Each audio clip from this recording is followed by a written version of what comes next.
Hello students, आज हम binomial distribution का अगला पार्ट शुरू करेंगे जिसमें हम उससे रिलेटेड जो भी क्वेश्चंस हैं उनकी बात हम करेंगे। यहाँ पर लास्ट वीडियो में हम लोगों ने बाइनोमियल डिस्ट्रीब्यूशन का मीन निकालना, उसका वेरिएंस निकालना और स्टैंडर्ड डेविएशन फाइंड करना सीखा था।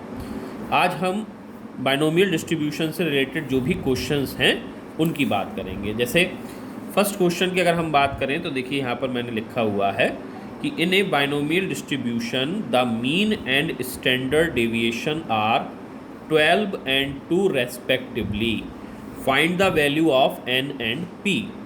सो बेसिकली ये पूरा क्वेश्चन फार्मूला बेस्ड है और उससे आपको जो इसकी वैल्यू n और p की पूछी गई हैं ये आप इसके सहायता से आसानी से निकाल सकते हैं। जैसे अगर आपको याद हो तो लास्ट टर्न पर हमने बाइनोमियल डिस्ट्रीब्यूशन का मीन क्या प्रूव करा था, किसके बराबर, np के। तो आपको यहाँ पर क्या दिया गया है, मीन दिया गया है 12 और स्टैंडर्ड डेविएशन दिया गया है 2। तो मीन np होता है और standard deviation under root npq होता है। तो बोथ चीज़ जो भी हमें दी गई थी उनको हमने लिख लिया 12 and 2 because standard deviation is under root npq। So if we square on both side then what we get npq equals to 4। तो इन दो इक्वेशंस की हेल्प से यानी with help of equations 1 and 2 we can easily find out the remaining n, the values of n and p। How? So from 1 and 2 की अगर हम बात करें तो 1 and 2 में आप देखेंगे कि अगर मैं इनको डिवाइड करता हूं तो npq upon np equals to 4/12 होगा 4/12 होगा। 4/12 दैट इज़ 1/3 और np से np कैंसिल होकर सिर्फ q आया, q आ गया 1/3। Also we all know that probability of success plus probability of failure is always equals to 1। So if q is 1/3 then what is the value of p becomes p equals to 1 minus 1/3 then we get p equals to 2/3। तो ये हमारा एक p की value जो हमें ऊपर आपसे पूछी गई थी कि find out the value of p and n, तो p आपको मिल गया। अब इस p को आप फर्स्ट में रख देंगे तो n मिल जाएगा। वही हमने करा n इंटू p की value 2/3 equals to 12 that is n equals to 18। तो इस तरह से जो हमसे वैल्यू पूछी गई थी p और n की वो आपको मिल जाएगी। p की वैल्यू 2/3 और n की वैल्यू 18। अब अगर हम अगले क्वेश्चन की तरफ जाएं तो जैसे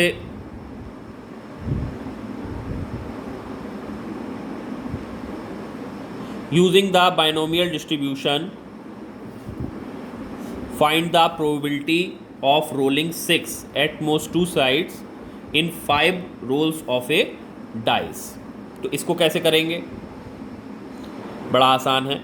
देखिए यहाँ पर आपसे क्या पूछ रहा है ये सबसे पहले जानना ज़रूरी है कि भाई हमसे ये पूछ क्या रहा है। तो सबसे पहले अगर हम बात करें तो इसमें 6 के आने, किसी भी डाइस में कोई भी नंबर आने की प्रोबेबिलिटी क्या होती है, 1/6 होती है। तो यहाँ पर 6 के आने की प्रोबेबिलिटी भी कितनी होगी, 1/6 होगी। कितनी बार आपको उसको रोल करना है, कितनी बार उसको थ्रो करना है, 5 टाइम्स लिखा गया है।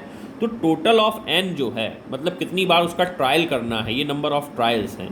तो टोटल रोल कितनी बार करना है, 5 टाइम्स। तो that is n equals to 5।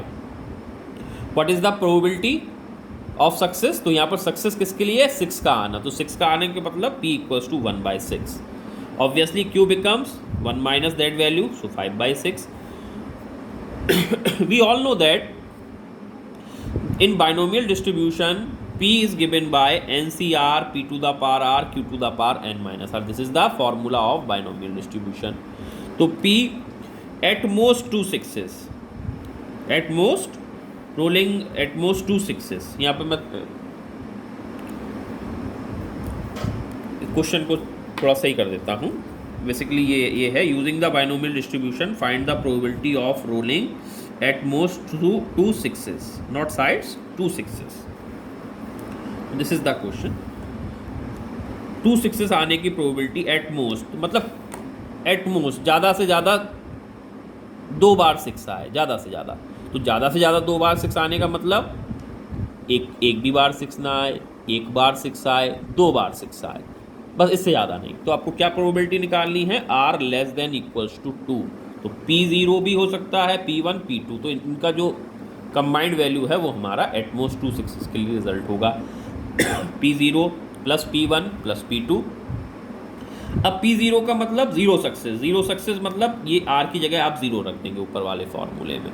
तो n की value 5C0, P1/6, R0, Q की value 5/6, 5 minus zero that is 5। फिर P1 पर आ जाइए, 5C1, P की वैल्यू 1/6, R की वैल्यू 1 है यहाँ पर, और 5/6 इन दोनों का डिफरेंस। इसी तरह से 5C2 1/6, ये वैल्यू उधर आ जाएगी और इनका डिफरेंस इधर आ जाएगा Q के साथ। बस आप इनको सिंप्लीफाई कर लेंगे जैसा यहाँ पर लिखा हुआ है, और नेक्स्ट स्टेप में आपको इसका रिजल्ट मिल जाएगा। ध्यान दें, इसको मैंने सिंप्लीफाई करा है, तो सिंप्लीफाई करने पर आपको क्या रिजल्ट मिला, 5⁴, 6⁵ और ये वैल्यू, और इस तरह से ये रिजल्ट आ गया 625/648। यू कैन सॉल्व, डेसिमल में भी आप इसको लिख सकते हैं, राइट। अब आप नेक्स्ट क्वेश्चन पर आए। A coin is tossed 4 times, 4 बार इसको टॉस किया जाता है किसी कॉइन को। What is the probability of getting 2 heads, at least 2 heads. We all know that कि जब भी हम किसी कॉइन को टॉस करेंगे तो या तो वो हेड आएगा या टेल आएगा, लेकिन अभी हमारे पास जो प्रोबेबिलिटी ऑफ सक्सेस कहा गया वो किसको कहा गया, हेड का आना। मतलब हमारे लिए हेड का आना that is the probability of success. तो ऑब्वियसली कॉइन को जब हम टॉस करेंगे तो इधर हेड मिलेगा या टेल मिलेगा, तो डेफिनेटली तो प्रोबेबिलिटीज़ हैं हेड के आने की और टेल के आने की, दैट इज़ 1/2 1/2। बट कितनी बार इंसिडेंट को करना है, 4 बार। मतलब ट्रायल्स कितनी बार है, 4 बार है, तो स्मॉल n हो गया 4। P probability of getting head in a single throw of 1 coin, that is 1/2। अभी मैंने आपको बताया। Q 1 minus P, so that is also 1/2। From binomial distribution, probability of success given by NCR P⁴R Q⁴n minus R। Now the first problem is we want to find what is the probability of getting 2 heads, exactly 2 heads। तो exactly 2 heads मतलब P2 निकालना है यहाँ पर। तो P2 के लिए formula बना देंगे, N4 है तो 4C2, P1/2, और यहाँ पर जो R आ रहा है वो यहाँ आ जाएगा Q, और इन दोनों का डिफरेंस यहाँ आ जाएगा। तो इस तरह से ये सॉल्व होकर वैल्यू आ जाएगी 0.375। Now come to the another question which is we have to find P at least 2 heads। कम से कम 2 हेड्स आए, मतलब at least 2 हेड्स,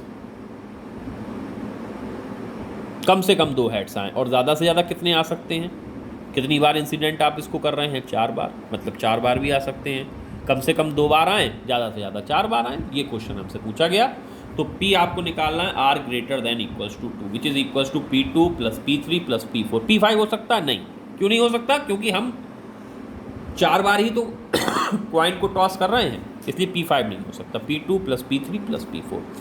बस आप P2 P3 P4 को फॉर्मूले में रखेंगे according to this, according to the formula, and we get the result which is 0.6875। This is the our result. Now come to the another question। Now come to the another question which is 10% of screws produced in a certain factory turn out to be defective। Find the probability that in a sample of 10 screws chosen at random exactly 2 will be defective। तो आपसे ये question कहा गया कि किसी factory में 10% screw जो बन रहे हैं वो डिफेक्टिव हो जाते हैं, तो आपको निकालना है कि ऐसे 10 सैंपल में कितना, क्या चांस है कि 2 स्क्रू जो हैं वो डिफेक्टिव हों। तो बड़ा सिंपल सी बात है, यहाँ पर जो प्रोबेबिलिटी ऑफ सक्सेस दी गई है, यानी P की वैल्यू की गई है, वो क्या है, स्क्रू का डिफेक्टिव होना। तो आप ये समझ रहे होंगे कि भाई प्रोबेबिलिटी ऑफ सक्सेस है या डिफेक्टिव की बात कर रहा है, तो जैसा कॉन्टेक्स्ट होगा उसके अकॉर्डिंगली हम लोग P और Q चूज़ करेंगे। तो यहाँ पर 10% स्क्रू का डिफेक्टिव होना, that is probability of success in are case. So given क्या है, P = 1/10। ऑब्वियसली Q कितना हो जाएगा, 1 - P होगा, तो दैट इज 9/10 हो जाएगा। कितना सैंपल साइज क्या है, नंबर ऑफ ट्रायल्स क्या है 10 है, तो n equals to 10 and what is the value of r, we have to find exactly 2 defective, मतलब r इक्वल्स टू 2 पर बात करनी है। वही बाइनोमियल जो डिस्ट्रीब्यूशन का फॉर्मूला था उसमें हमने पूरा रिजल्ट ये पूरा फॉर्मूला लगाया, वैल्यूज़ लगाई लास्ट क्वेश्चन की तरह, तो आपको जो रिजल्ट आ जाएगा वो 0.1937 आ जाएगा। Now the most important question जो मैंने आपको असाइनमेंट में भी दिया था कि out of 800 families with 4 children each, हमने ऐसे परिवारों को चुना जिनके पास केवल 4 बच्चे हों, और ऐसे कितने परिवारों को हमने चुना, 800 फैमिलीज़ को। तो आपको इन 800 फैमिलीज़ पे जब सर्वे करा गया तो कुछ रिजल्ट निकल कर आए, और उनको प्रोबेबिलिटी बेस्ड अगर हमें निकालना हो तो ये कैसे निकालेंगे। मान लीजिए आपसे पहला पूछा गया कि उन परिवारों में से उनकी संख्या बताइए जिनके पास 2 बॉयज़ और 2 गर्ल हों। इसी तरह से कम 1 बॉय हो, कोई लड़की ना हो, मतलब चारों लड़के हों, और एट मोस्ट 2 गर्ल्स, ज़्यादा से ज़्यादा 2 गर्ल्स हों। ये हमें assumed equal probability for boys and girl, नहीं भी दिया होता तो ये अंडरस्टूड है कि बर्थ प्रोबेबिलिटी अगर हम बॉयज़ और गर्ल की बात करें तो वो 1/2 आधी आधी होगी, 1/2 1/2 होगी। So what is the given value, P probability of a boy. अब यहाँ पर कोई P को जो प्रोबेबिलिटी ऑफ सक्सेस कहलाता है वो यहाँ पर प्रोबेबिलिटी ऑफ गर्ल से भी शुरू कर सकता है, बट उस कॉन्टेक्स्ट में चीज़ें बदल जाएंगी। तो फिलहाल बाई डिफ़ॉल्ट हमने प्रोबेबिलिटी ऑफ बॉय जो है वो P लिया, तो P equals to 1/2, Q definitely कितना हो जाएगा 1/2, 1 minus P that is 1/2। Small n trial हम कितने 4 चिल्ड्रन पर कर रहे हैं, लेकिन 800 फैमिली हैं तो डी क्या कहलाएगा, कैपिटल N कहलाएगा। बाइनोमियल डिस्ट्रीब्यूशन का formula NCR P to the power R Q to the power N minus R। Now the first question is probability of finding 2 boys and 2 girls. तो यहाँ पर हमने पूरा डेटा बॉयज़ पर ले लिया, तो अगर मैं P2 ही केवल निकाल लूँ तो ये अंडरस्टूड है कि 2 बच्चे 4 का सर्वे करा और उनमें से 2 बच्चे अगर लड़के हैं तो डेफिनेटली 2 क्या होंगी, लड़कियाँ होंगी, तो P2 निकाल लिया सिर्फ, क्योंकि हमने यहाँ पर पूरा डेटा सब बॉय पर कैलकुलेट कर रहे हैं, है ना। तो अगर कोई गर्ल पर करना चाहे तो वो गर्ल पर कर ले, जैसे यहाँ पर P2 निकाल रहे हैं तो आप भी P2 ही निकलेगा, गर्ल के लिए भी P2 ही निकलेगा। हाँ, तो ये 4C2 half square that is 6/16, तो ये 6/16 P2 आया। लेकिन ऐसे कितने परिवार हैं, 800 परिवार, तो 800 से आप उसको मल्टीप्लाई कर दीजिए, तो एक्सपेक्टेड नंबर ऑफ फैमिलीज आएंगी जिनके पास 2 बॉय या 2 गर्ल हों। तो 800 से अगर मल्टीप्लाई करेंगे तो देन इट बिकम्स 300, तो लगभग 300 परिवार ऐसे होंगे जिनके पास आधे आधे का रेशो होगा, 2 बॉय होंगे 2 गर्ल होंगे। अब अगला क्वेश्चन है कम से कम 1 बॉय हो, इसकी प्रोबेबिलिटी सबसे ज़्यादा होगी क्योंकि 4 में से सिर्फ एक ही तो पूछा गया आपसे, कम से कम 1 लड़का हो, तो इसकी प्रोबेबिलिटी सबसे ज़्यादा आनी चाहिए। क्या हो सकता है, P1 P2 P3 P4, कम से कम 1 लड़का और ज़्यादा से ज़्यादा कितने लड़के, 4, तो P1 plus P2 plus P3 plus P4, इस तरह से। अच्छा, ये हमको पता है कि P0 से लेकर P4 तक का सम 1 के बराबर होगा, तो बजाय सारा कुछ कैलकुलेट करने के लिए क्या करा, 1 माइनस P0 कर लिया, एक तरफ ले गए और 1 माइनस P0 कर लिया। इसको सॉल्व करा तो ये 1 माइनस 1/16 15/15/16 आ गया, और मल्टीप्लाइड बाय 800 करेंगे तो एक्सपेक्टेड नंबर ऑफ फैमिलीज हो जाएंगी जिनके पास केवल 1 लड़का होगा। और ये संख्या कितनी आई, जैसे मैंने बताया सबसे ज़्यादा आनी चाहिए, तो ये 750 आ गई। ये 750 परिवार ऐसे होंगे जिनके पास प्रोबेबिलिटी है कि कम से कम 1 लड़का ज़रूर हो। अब थर्ड, P नो गर्ल्स, जैसे मैंने बताया कि आप इसको गर्ल पर भी कर सकते हैं, तो अगर आप गर्ल पर कर रहे होते तो ये P0 निकलता, लेकिन मैंने यहाँ पर बॉय पर किया गया है, तो अगर कोई लड़की नहीं है, इसका मतलब चारों लड़के होंगे, तो मुझे P4 निकालना होगा। कोई गर्ल पर कर रहा होता तो P0 निकालता, आंसर सेम आता। चलिए, P4 मतलब 4C4 1/2 4 1/2 स्क्वायर 1/16 आ गया, 800 फैमिली से मल्टीप्लाई कर देंगे तो ये 50 संख्या आ जाएगी। ठीक है। ऐसे परिवार जिनके पास कोई भी लड़की ना हो, मतलब चारों लड़के हों, ऐसी संख्या प्रोबेबिलिटी के हिसाब से 50 होनी चाहिए 800 परिवारों में से। अब अगला क्वेश्चन है एट मोस्ट 2 गर्ल्स, या फिर अगर इसको बॉय में कन्वर्ट करें then it becomes at least 2 boys. At least 2 boys का मतलब कम से कम 2 लड़के, ज़्यादा से ज़्यादा 4, P2 plus P3 plus P4, या फिर 1 माइनस P0 प्लस P1 कर देंगे और इसको बिल्कुल उसी तरह से सॉल्व करेंगे जैसे करते आए हैं बाइनोमियल डिस्ट्रीब्यूशन में। Then we get then we get 11 by 16. 1 minus 5 by 16, that is we get 11 by 16. So expected number of families having at most 2 girls, then we get 800 into multiplied by 11 by 16. So what is the number comes out? 550. So there are total 550 families जिनके पास expected families हैं, probability है जिनके पास ज़्यादा से ज़्यादा 2 girl हों। इसी तरह से कुछ और क्वेश्चंस की बात कर लेते हैं।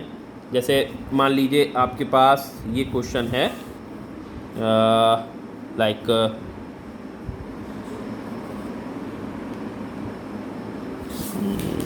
ये वाला question, the probability of, just a minute, the probability of entering students in chartered accountant CA will graduate is 0.5। मतलब जो CA करने बच्चे जा रहे हैं उनके पास होने की, विल ग्रेजुएट मतलब उनके पास होने के चांस कितने, आधे हैं, 0.5 है। तब आपको प्रोबेबिलिटी निकालनी है 10 स्टूडेंट्स पर कि कोई भी ग्रेजुएट ना हो, एक ग्रेजुएट हो जाए या फिर कम से कम एक ग्रेजुएट हो जाए। तो ये क्वेश्चन आपको खुद करना है। मैंने कुछ आंसर्स यहाँ पर नोट डाउन करे हैं, आप उनको देख सकते हैं कि दिया क्या क्या है। P 0.5 दिया है तो ऑब्वियसली Q भी 0.5 हो जाएगा। N सैम्पल कितना दिया है, 10 दिया है तो N की वैल्यू 10 हो जाएगी।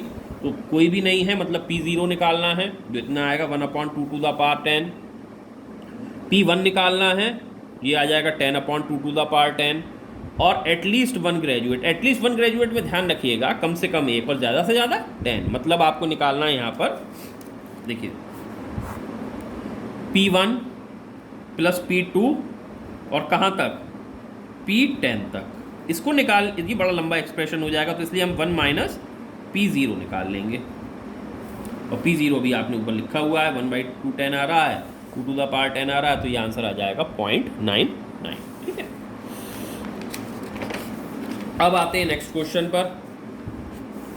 If 10% of the bolt produced by a machine are defective, 10%, जैसा भी एक क्वेश्चन देखा डिफेक्टिव वाला वैसा ही है। Find the probability that out of 5 bolts chosen at random at least 2 will be defective. तो ये बिल्कुल वैसा ही क्वेश्चन है जैसा अभी इससे पहले देखा था।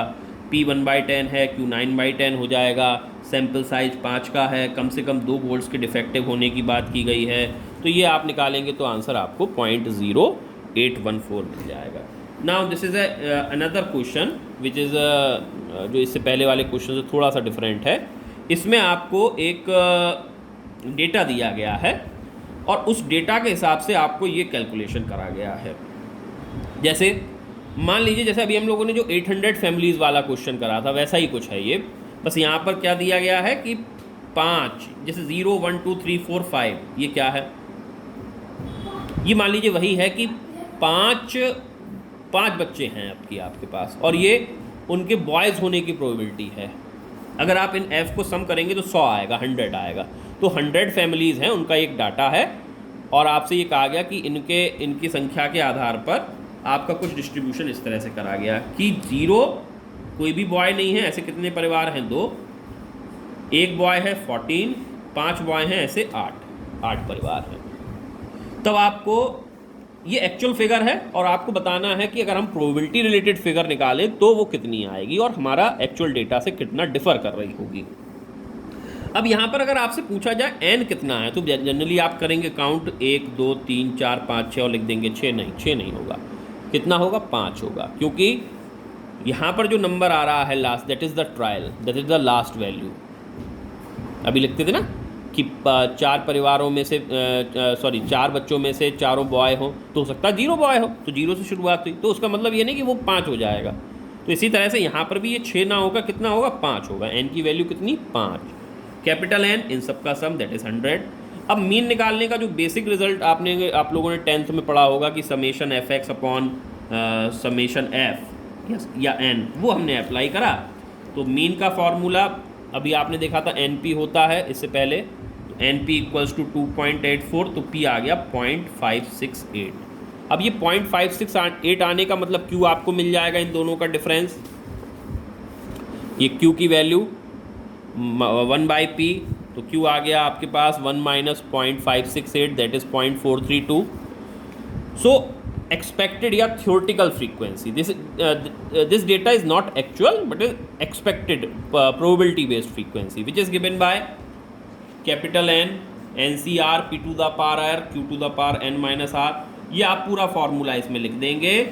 R अभी हमारे पास उसके हिसाब से हम सेट करेंगे जैसा एक्चुअल डेटा में था, जैसे 0 पर दिया गया था 1 2 3 4 5, और इस फिगर में हम R की वैल्यू लगाएंगे तो आपको ये डेटा आपको मिल जाएगा. कितना कितना देखिए, जैसे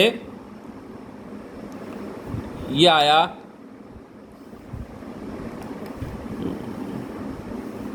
1.5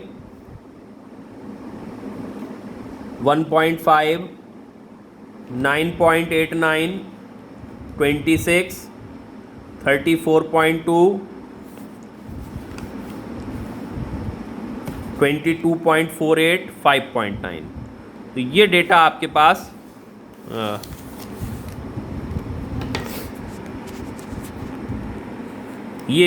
पास मिलेगा 1.5 9.89 26 34.2 22.48 और 5.9.